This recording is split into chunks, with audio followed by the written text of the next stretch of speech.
Bonjour et bienvenue dans cette vidéo, j'espère que vous allez bien, que vous n'avez pas trop souffert de la canicule de ces derniers jours. Moi si, énormément, il fait encore méga chaud dans mon appartement. On se retrouve aujourd'hui pour une vidéo sous les travaux, puisqu'ils sont toujours là, et honnêtement je me suis dit c'est bon, je peux pas à chaque fois m'empêcher de filmer parce qu'il y a des travaux, donc si jamais vous voyez des coupures un peu bizarres à des moments donnés dans cette vidéo, c'est sûrement parce que j'ai été interrompue par des bruits de perceuse, mais on va faire avec, et aujourd'hui je vais vous présenter mon book haul des mois d'avril et mai, donc tous les livres que j'ai reçus et ceux que j'ai achetés.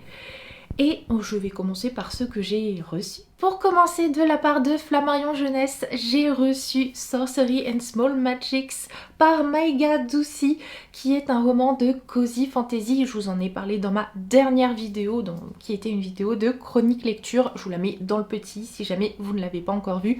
Et ouais, dans ce roman de cozy fantasy, on va suivre deux personnages masculins qui vont se retrouver liés l'un à l'autre à cause d'un sort de magie, et malheureusement ce sort ils vont pas réussir à l'enlever, donc ils vont être obligés de subir cette proximité forcée. Oui, de la subir parce que tous deux sont complètement différents, c'est vraiment deux personnages que tout oppose au niveau du caractère, de la personnalité, au niveau du physique, enfin de tout.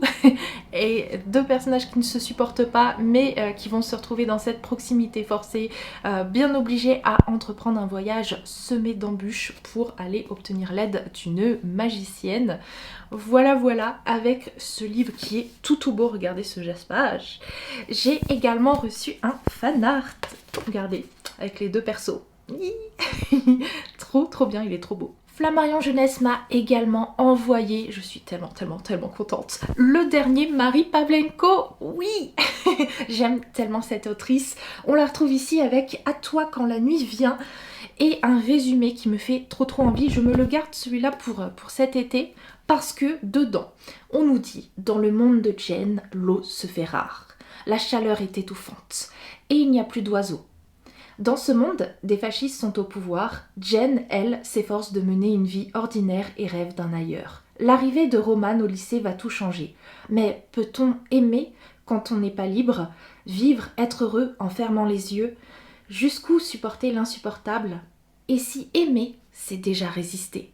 Le résumé, il est incroyable. Franchement, il me tarde de lire ce nouveau Marie Pavlenko. De toute façon, je suis rarement déçue avec l'autrice, donc je pense que celui-là aussi, il va me plaire, et il me fait assez penser à un de ses autres romans qui est Et le désert disparaîtra, donc à voir si c'est un peu dans la même vibe. Oh, j'ai oublié de vous montrer, avec le roman, j'ai reçu ceci, regardez, ça ressemble au livre, en tout petit, et quand on ouvre, c'est des post-it trop bien aux couleurs de la couverture. Ça va être trop cool parce que j'en ai pas assez des post-it comme ça à mettre dans les livres, et là, ça va être trop bien. Je vais en mettre plein partout.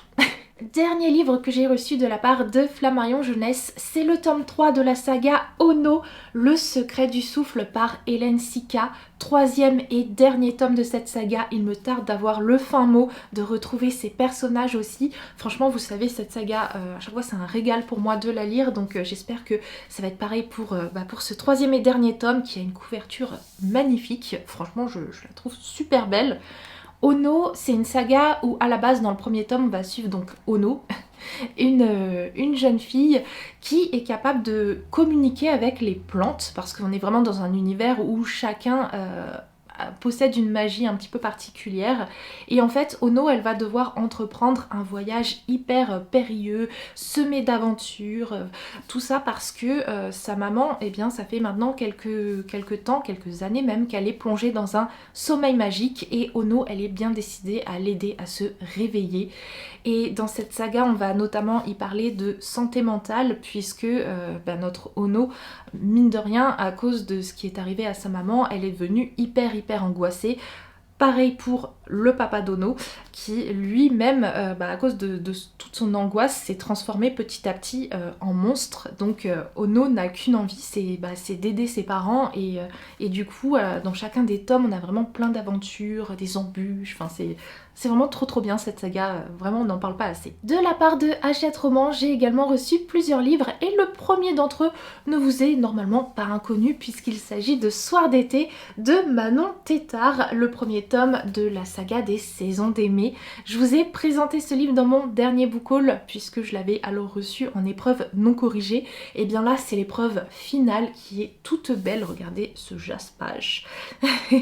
Et c'est un livre qu'il me tarde de lire puisque j'aime beaucoup le concept, puisque on est sur une saga où on va suivre un personnage, une lycéenne en l'occurrence, Aimée, et on va la voir grandir petit à petit et devenir adulte finalement, et enfin en tout cas jeune adulte, passer un peu de cette fin d'adolescence à ce moment où on devient jeune adulte, et je trouve ça hyper intéressant. Et en plus de ça, chaque tome va avoir un lien avec une saison. Là pour ce premier tome on est sur Soir d'été, mais pour le tome 2, comme c'est indiqué à la fin du livre, eh bien ça sera Nuit d'hiver. Ça donne envie, hein. Et donc dans ce tome-ci, on va faire la connaissance donc d'Aimée, découvrir cette lycéenne qui vit à l'année chez ses grands-parents, mais là pour l'été, comme chaque été, elle va retrouver sa maman et vivre donc dans un hôtel. Et Aimée toute l'année au lycée, elle fait partie des filles assez populaires, mais qui cachent énormément de choses sur sa personnalité et sur ce qu'elle aime réellement. Mais peut-être que le temps de cet été, tout va changer pour elle, grâce notamment à des connaissances qu'elle va faire et qui vont l'aider finalement à se construire et à se découvrir aussi. J'aime beaucoup ce genre d'histoire, donc il me tarde de me plonger dedans. Ça a l'air hyper frais mais en même temps assez touchant. La relation mère-fille m'intrigue aussi beaucoup. Donc à voir ce que ça va donner. Et avec ce livre, j'ai reçu des petits goodies et notamment ceci à mettre sur la porte pour ne pas être dérangé. Voilà. Et également, alors ceci, voilà. Je sais pas si vous allez bien voir, il y a écrit I wanna be your everything, but you don't even know my name. Ah non, notre Aimée va avoir un crush.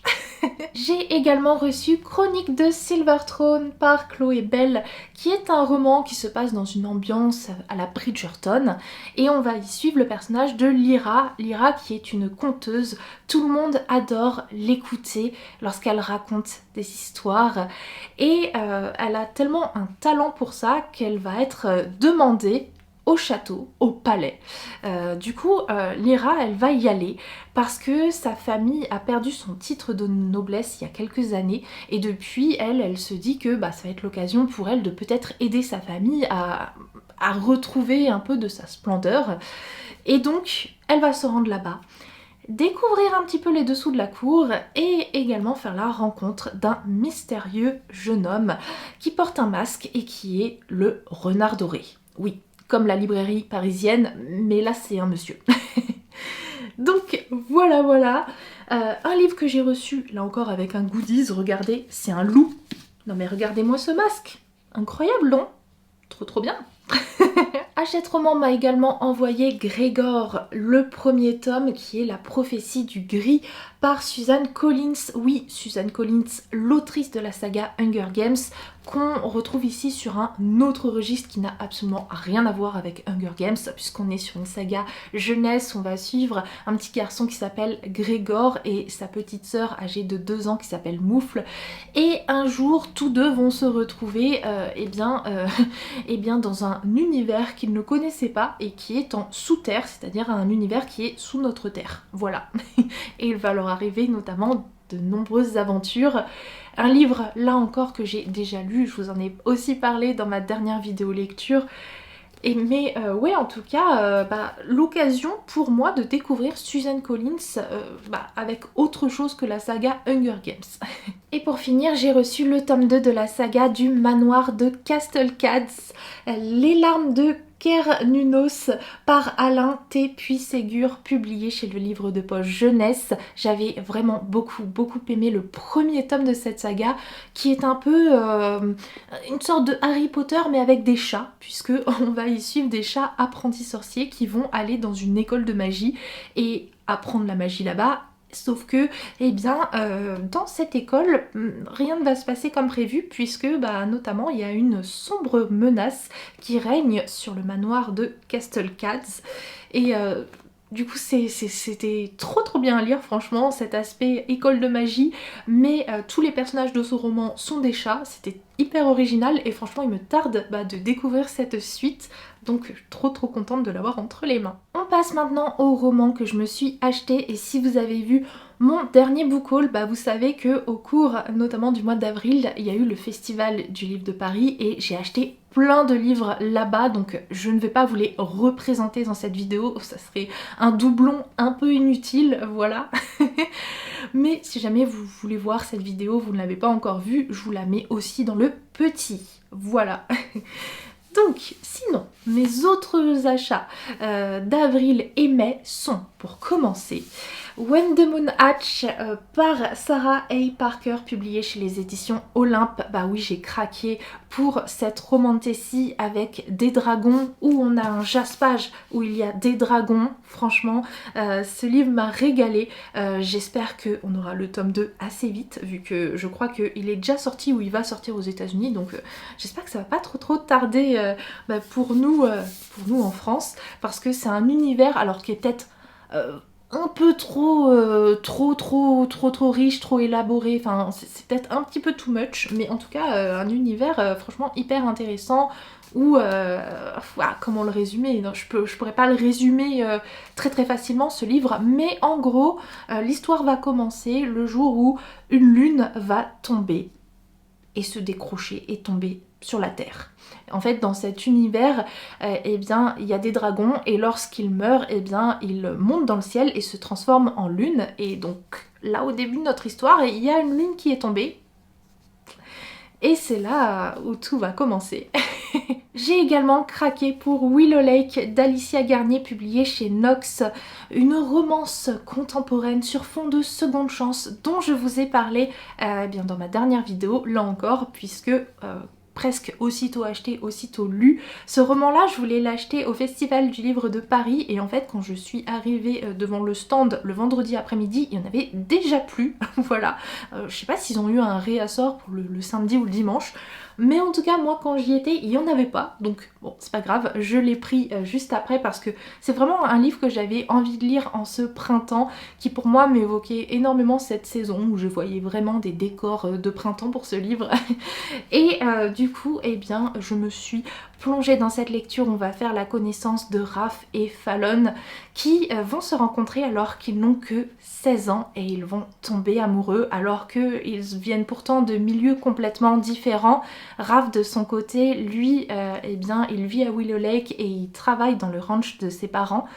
Et Fallon, elle vient vraiment d'un milieu très bourgeois et elle va venir passer des vacances à Willow Lake, donc rencontrer Raph et vivre une très belle histoire avec lui, mais tout va s'arrêter du jour au lendemain.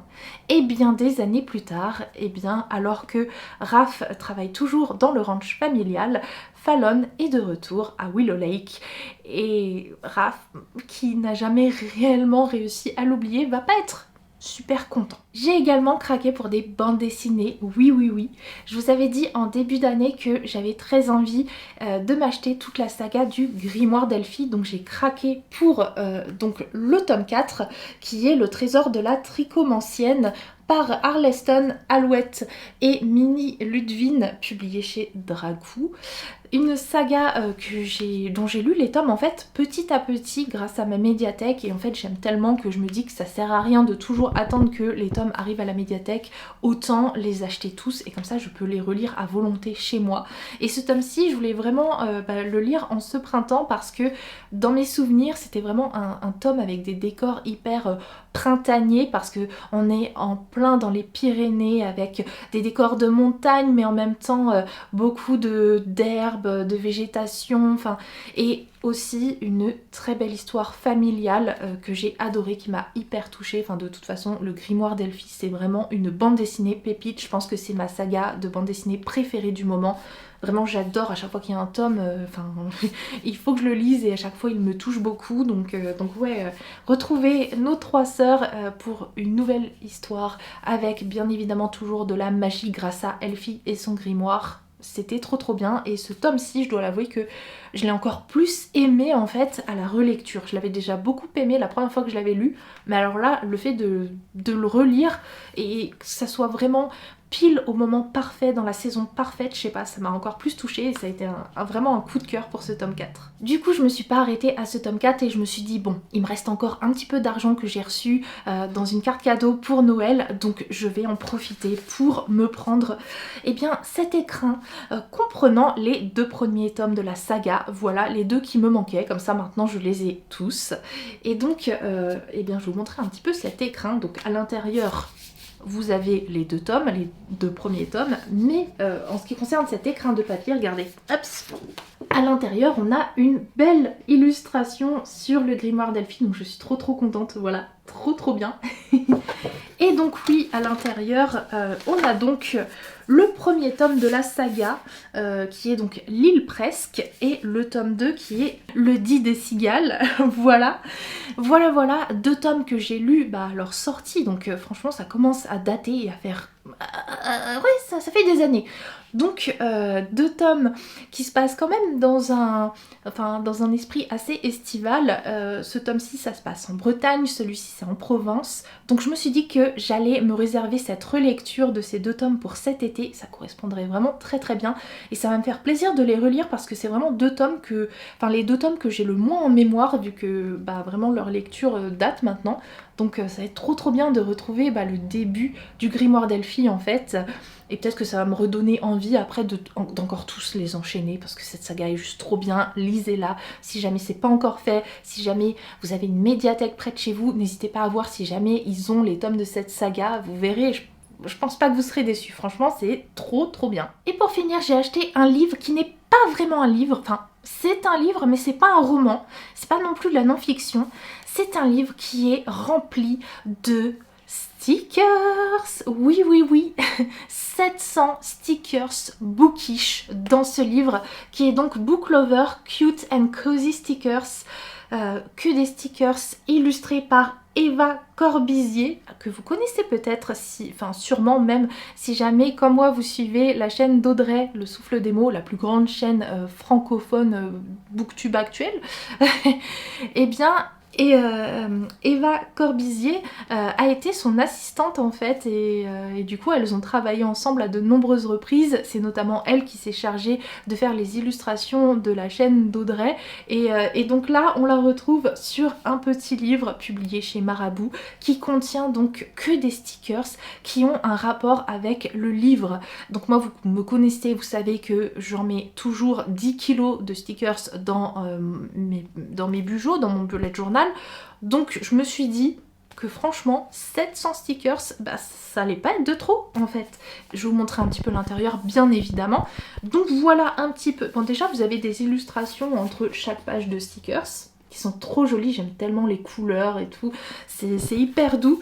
Et donc en termes de stickers, regardez, hops, que des livres en fait. Et donc que des pages comme ça avec des stickers livresques et franchement je suis trop contente parce que j'aime vraiment beaucoup ces illustrations, la douceur dans les couleurs choisies. Ah là là, un vrai petit régal pour le bugeot car oui j'ai déjà craqué, j'en ai déjà mis quelques-uns. Le temps que j'achète ce livre, que je l'ai entre les mains et que je vous présente dans cette vidéo, évidemment il s'est passé quelques jours donc j'ai déjà craqué, j'en ai déjà enlevé de ce livre pour en mettre dans mon bugeot et je ne le regrette absolument pas. Voilà donc pour mes nouvelles acquisitions livresques et vous savez quoi, il n'y a pas eu un bruit de perceuse pendant que j'ai filmé, let's go. J'espère que vous avez passé un bon moment en ma compagnie. Si c'est le cas, n'hésitez pas à liker cette vidéo, à vous abonner si jamais c'est pas encore fait et à peut-être me laisser un commentaire si jamais le cœur vous en dit. Sur ce, je vous fais de très gros bisous et on se retrouve très vite et tout bientôt pour une nouvelle vidéo.